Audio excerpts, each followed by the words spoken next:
देखो अब ये जो है ना, ये किस पे बेस क्वेश्चन है बेटा? सुपरपोजिशन प्रिंसिपल पे बेस क्वेश्चन। काय पे बेस क्वेश्चन है? सुपरपोजिशन प्रिंसिपल पे बेस क्वेश्चन है। ऐसे ट्राइंगल बना के देगा। ये ट्राइंगल कैसा है? Equilateral triangle. ये वाला ट्राइंगल भी कैसा है? Equilateral triangle. ठीक है, अब वो हमसे क्या बोलेगा? इन 3 पॉइंट में से किसी भी 3 पॉइंट में से एक पॉइंट पे क्या पूछना चाहेगा? रिजल्टेंट फोर्स, या फिर दूसरा वर्ड क्या बोलता है? Net force. तीसरा वर्ड क्या बोलेगा? Total force. ठीक है, किसी एक पॉइंट पे पूछेगा। लेकिन हो सकता है ये चीज कहाँ पूछ ले? सेंटर पे। फोर्स के लिए पूछेगा, अगर सेंटर पे पूछेगा तो सेंटर पे क्या रख के देना पड़ेगा उसे? चार्ज रख के देना पड़ेगा। क्या रख के देना पड़ेगा? चार्ज रख के देना पड़ेगा। देखो अपन एक करके सॉल्व करते हैं। पहले फर्स्ट वाला सॉल्व करते हैं, है ना। पहले इक्विलेटरल ट्राइंगल बनाओ बेटा। ठीक है, ये ए पॉइंट है, ये कौन सा पॉइंट है बेटा? बी पॉइंट है, और इसके नीचे कौन सा पॉइंट है हमारा? सी पॉइंट है। ठीक है, अब तुम्हें डायरेक्शन वगैरह का नॉलेज अच्छा खासा है ना। ये भी प्लस क्यू, ये भी प्लस क्यू, और ये भी प्लस क्यू। देखो अपन ने इसमें ब्लैक सर्कल पे क्या बनाया है? बी।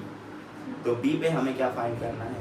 रिजल्टेंट फोर्स फाइंड करना है। ठीक है, ए बी सी लिखे हुए हैं पॉइंट के नाम। अब तुम खुद बताओ, बी पे फोर्स फाइंड करना, तो क्या इसके ऊपर मैं सिंपल से एक छोटे से अक्षर में टेस्ट लिख दूं कि हमें आइडिया रहे कि हमें किसके ऊपर डायरेक्शन बनाना है? अभी हाल बताया था थोड़ी देर पहले ही कि टेस्ट का मतलब क्या है? हमें जितनी भी फोर्स की डायरेक्शन बतानी है वो किस पे बनानी है? टेस्ट वाले पे बनानी है। ठीक है ना। अब देखो, अब तुम बताओ, ए ये वाला भी इसके ऊपर फोर्स लगाएगा और ये वाला भी इसके ऊपर, कुल मिला के कितने फोर्स लगेंगे बेटा? कितने फोर्स लगेंगे? 2 फोर्स लगेंगे। अब 2 फोर्स लगेंगे तो फोर्स की कितनी डायरेक्शन होगी? 2। पर हमको क्या 2 चाहिए? हमको क्या चाहिए? 1। तो हम किस लॉ को यूज करेंगे? Parallelogram law. सुपरपोजिशन प्रिंसिपल के साथ पैरेललोग्राम लॉ को सॉल्व करेंगे। तो देखो फर्स्ट फोर्स ये होगा, बताओ, ये प्लस रिपेल करेगा इसको। रिपेल करेगा मतलब दूर की तरफ। क्या लिखूंगा सफिक्स में? Force on B due to. सही है, सही है ये चीज। सिमिलरली ये बताओ बेटा, ये क्या करेगा इसको? ये भी क्या करेगा? रिपेल मतलब इसी को आगे एक्सटेंड कर दो, line joining extend. Force on B due to C. आई बात समझ में? अब मैंने तुम्हें वहां पर बताया था ए और बी के बीच में एंगल देखना पड़ता है। यहाँ पे ए ये है, बी, तो इनके बीच में एंगल ये बनेगा ना बेटा। कितना होना चाहिए? 45। इक्विलेटरल ट्राइंगल कितना होता है? 60। तो ये भी क्या होगा? Vertically opposite. Very good. तो वर्टिकल अपोजिट से ये कितना बन जाएगा बेटा? 60 बन जाएगा। ठीक है, आया समझ में कि नहीं? आया कि नहीं आया? तो ये 60, तो ये भी क्या होगा? सामने वाला भी, क्योंकि वर्टिकल है बेटा। ऐसे करके इधर से डायरेक्शन भी कट करेगा, कितना बनेगा? इधर 60 तो ऊपर भी 60। ठीक है, चलो ये चीज हो गई। चलो अब लिखो बेटा, बताओ एफ, थोड़ा स्पीड में बताना। एफ बी ए की वैल्यू क्या आना चाहिए? एफ बी ए की क्यू, दोनों 4 सेम है, क्यू स्क्वायर लिख देना डायरेक्ट। डिवाइडेड बाय क्या आएगा? एल लिखा है बेटा क्वेश्चन में, तो एल स्क्वायर। ठीक है, दूसरा देखो, एफ कौन सा है? बी ए तो निकाल लिया, कौन है दूसरा? बी सी के, क्यू स्क्वायर डिवाइडेड बाय क्या बेटा? पक्का? रिजल्टेंट निकालने के लिए कौन सा प्रिंसिपल?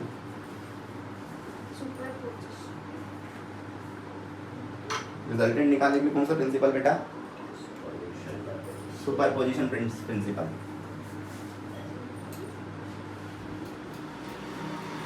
सुपरपोजिशन प्रिंसिपल लगाएंगे तो क्या बताएंगे बेटा? एफ नेट क्या लिख देंगे डायरेक्ट? काय के बराबर होगा? Vector sum of B A plus vector sum of, सही है, यही लगाएंगे ना बेटा। अब आगे बताओ, इसको बनाना है, क्या करोगे? एफ नेट निकालेंगे अपन किससे? रिजल्टेंट वाले फॉर्मूले से, जिसमें ए ये है और बी लगा सकते हो। क्या आना चाहिए?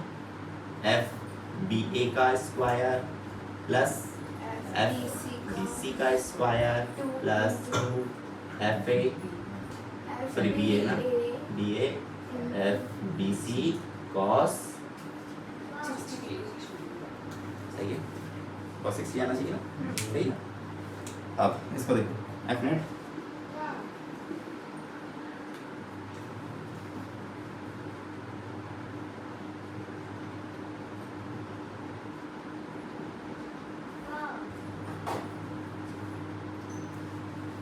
ठीक है। अब बताओ वैल्यू रखें, देखो सुनो जरा ध्यान से, इसको जरा थोड़ा ध्यान से देखना, ये और ये दोनों बराबर है बेटा, बराबर है दोनों, कोई डिफरेंस है क्या? नहीं, लग तो रहा है क्या, दिख नहीं रहे दोनों बराबर है, ठीक है दोनों बराबर है बेटा। तो तुम जो बी ए लिखा उसको, बी सी जो लिखा उसको भी बी ए लिख सकते हो।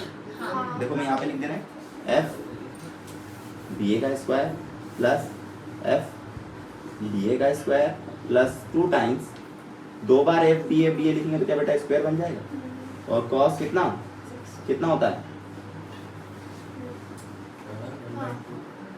ठीक है 1/2, 2 से 2। अब देखो स्क्वायर तीनों में है, इसमें क्या आ सकता है, तीनों बाहर आएगा, रूट के बाहर स्क्वायर ही लेंगे कॉमन, रूट के बाहर अंदर क्या बचेगा 1 + 1 प्लस कितना आना चाहिए बेटा आंसर,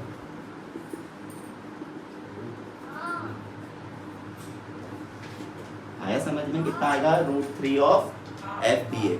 एफ बी ए क्या है यहाँ पर, √3 के क्यू स्क्वायर बाय, समझ में आया कि नहीं आया, आया कि नहीं आया बेटा। डायरेक्शन के लिए याद करो क्या बताया था, tan अल्फा ही बताया था ना, क्या बताया था, tan अल्फा क्या था, b sin थीटा है ना, b sin थीटा, b कौन था हमारा इस केस में, एफ बी सी, ठीक है कौन आएगा इसके साथ, sin थीटा, sin कितना 60 डिग्री, ठीक है नीचे क्या आएगा बेटा F B A plus F B सी, कितना आ जाएगा,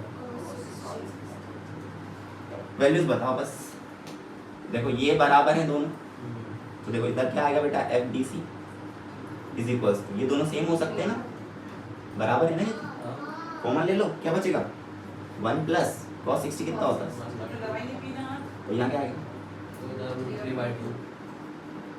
ये कैंसल, क्या बचेगा, तो बचेगा बेटा tan अल्फा √3/2 बचा, डिवाइडेड बाय, इसको एलसीएम सॉल्व करना पड़ेगा, 1 + हाफ कितना होता है, 1 + आधा 3/2, 3/2, ठीक है 2 से 2 क्या बचा √3/3 मतलब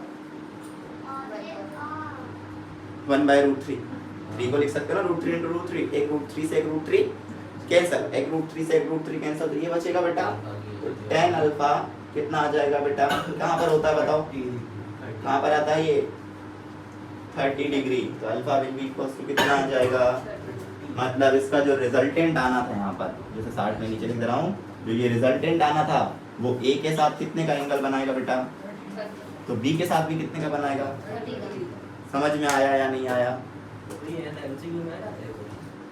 क्या बिल्कुल आता है, डायरेक्ट लिख के देते हैं, what is the net force on the charge particle which is placed centre at the equilateral triangle, centre, हाँ सेंटर पे भी आता है, कॉर्नर पे भी लिखा आता है, कॉर्नर पे डायरेक्शन पूछी हो तो वो तो आराम से, दो डायरेक्शन इसे आराम से निकाल सकते, 60 तो बन ही रहा है, 60 में से जाएगा, नहीं ऐसा जरूरी नहीं बेटा, यहाँ क्यों हुआ, बिकॉज ए और बी दोनों बराबर थे, ठीक है सेकंड वाले नहीं होगा, हाँ देखो यहाँ पर नहीं होगा, इसलिए 3 क्वेश्चन लिखे यहाँ पर अलग अलग, एक ही जैसे नहीं है, तीनों क्वेश्चन अलग अलग क्वेश्चन।